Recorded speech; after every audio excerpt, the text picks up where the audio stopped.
অষ্টম শ্রেণী তোমাদের ভৌত বিজ্ঞানে প্রথম অধ্যায়ে আমি আজ একটা প্রশ্ন নিয়ে আলোচনা করব, একদম সহজ থেকে সরলভাবে। দেখো, তরলের চাপ ও ঘনত্ব, এটা অন্য ক্লাসেও হতে পারে, এটা ভালো করে বুঝে গেলে সেটা সেই ক্লাসে কাজেও লাগবে। এখন তরলের চাপ ও ঘনত্বটা কিসের ওপর নির্ভর করে?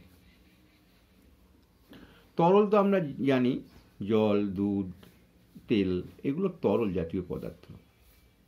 তাই এদের যে চাপ আর ঘনত্বটা কিসের ওপর নির্ভর করে? তাহলে ঘনত্বটা কি আগে আমরা ভালো করে বুঝে নিয়েছি, আগের ভিডিও দেখে নিতে পারো। আগের ভিডিওটা প্লেলিস্টে গিয়ে আমি এইখানটা একবার ছোট করে বলে দিই যে এই অংশটা আমি ভালো করে বুঝিয়ে দিয়েছি তোমাদের, এই বাঁ দিকে পাতা এটা, এইখানটা আবার দেখে নাও।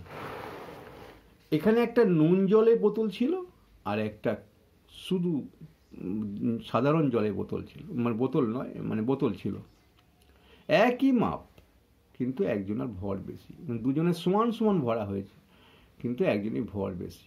কার ভর বেশি ছিল এখানে দেখেছিলাম? যে নুন জলের। তাহলে নুন জলের ভর সাধারণ জলের চেয়ে বেশি, সেটা আমরা আগে ভিডিও জেনে গেছি, এবং জলের ঘনত্ব কী হয় বার করতে হয় দেখে গেছি। আজ বলছি তরলের চাপ আর ঘনত্বটা কিসের ওপর নির্ভর করে। চলো, এইখানে বলছে যে পৃষ্ঠা এগুলো ছবি লাগাতে বলেছে, এরকম দ্বারা বোতল করতে বলেছে। দেখো এইখানটা বলে দিই, বলেছে দেখো একটা বোতল, যে বোতলে গাঢ় নুন জল রাখা হয়েছে সেই বোতলের সঙ্গে যুক্ত প্লাস্টিকের লম্বা বাহুতে কেরোসিনের স্তম্ভের ছিদ্রতা উচ্চতা বেশি হচ্ছে। তার মানে দুটি বোতল ছিদ্র থেকে তরলে উপরিতলের উচ্চতা একই। তার মানে মানে দুটি বোতলের ছিদ্র থেকে, এখানে ছিদ্র আর এটা ছিদ্র, এই যে ছিদ্রটা দেখছো, এই ছিদ্র থেকে উচ্চতা কিন্তু একই। তাহলে একই উচ্চতা দুটি তরলের ক্ষেত্রে ছিদ্রের কাছে তরলের চাপ একই হওয়ার কথা, কিন্তু নুন জলের ক্ষেত্রে চাপ বেশি কেন? নুন জলের ক্ষেত্রে চাপ বেশি হওয়ার কারণ হচ্ছে ঘনত্বটা ছিল নুন জলের বেশি। আগে ভিডিও আমরা দেখে নিয়েছিলাম যে নুন জলের ঘনত্বটা বেশি হয়। একই বোতলে একই জল ভরলে, আগে ভিডিও মানে দেখেছিলাম, বা একটু প্রথমেই বললাম যে এটা সাধারণ জল, এটা যদি নুন জল থাকে এর ঘনত্বটা বেশি। ঘনত্ব বেশি মানে ভর বেশি, বেশি হওয়া মানে, তাহলে ভর বেশি হওয়া মানে চাপও বেশি। সেই জন্য বলেছে তরলের চাপ ঘনত্বের ওপর নির্ভর করে। কেন নির্ভর করে? ঘনত্ব বেশি হয় মানে চাপ, ভর বেশি হয়, চাপ বেশি হয়। আবার একটা নির্ভর করে উচ্চতার ওপর তরলের চাপ।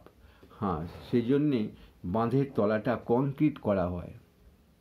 উচ্চতা মানে যত উঁচু করে বাঁধ করা হবে, নিচে তরল তলদেশে চাপ দেয়, তার মানে তরলের ওপরই, তলের উচ্চতার ওপর নির্ভর করবে। দেখো এইখানে দুটোর উচ্চতা সমান নেই, একটা নিচু আছে একটা উঁচু আছে, বেশি আছে এটা কম আছে। তো জলটা কিন্তু এই দিক থেকে এই দিকে যাবে, এটা জলের সমোচ্চশীলতার ধর্ম অনুসারে এটা যাবে। তরলের প্রবাহ নির্ভর করবে কিন্তু বেশি উচ্চতা থেকে কম উচ্চতা, যখন সমান সমান হয়ে যাবে দাঁড়িয়ে যাবে, পাত্র যত বেশি হোক না কেন। দেখো এখানটা দেখিয়ে দিয়েছে, তা এদিক থেকে কিন্তু এদিকে যাবে, এটা এদিক থেকে এদিকে যাবে।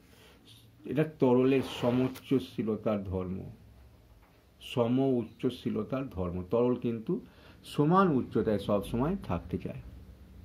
দেখো জল ভরে দিলে এটার মধ্যে দিয়ে এটার মধ্যে দিয়ে দেখো একই উচ্চতা দাঁড়াবে। সেই জন্য আমাদের ট্রলার ট্যাঙ্কগুলো উঁচু জায়গায় লাগানো হয়, মানে যতটা উঁচুতে থাকে জলটা সেখান পর্যন্তই জলের সমোচ্চশীলতা ধর্ম অনুসারে ততটা বাড়ির অংশে জল উঠবে, বাড়ির যে কোনো অংশে ততটাই জল উঠবে।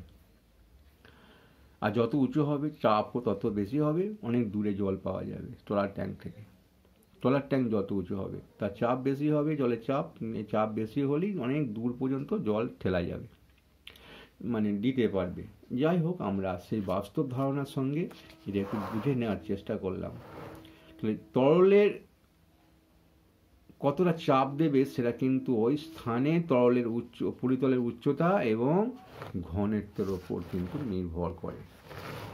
এটা আমরা ভালো করে জেনে নিলাম। ভালো লাগলে অবশ্যই একটা লাইক করবে।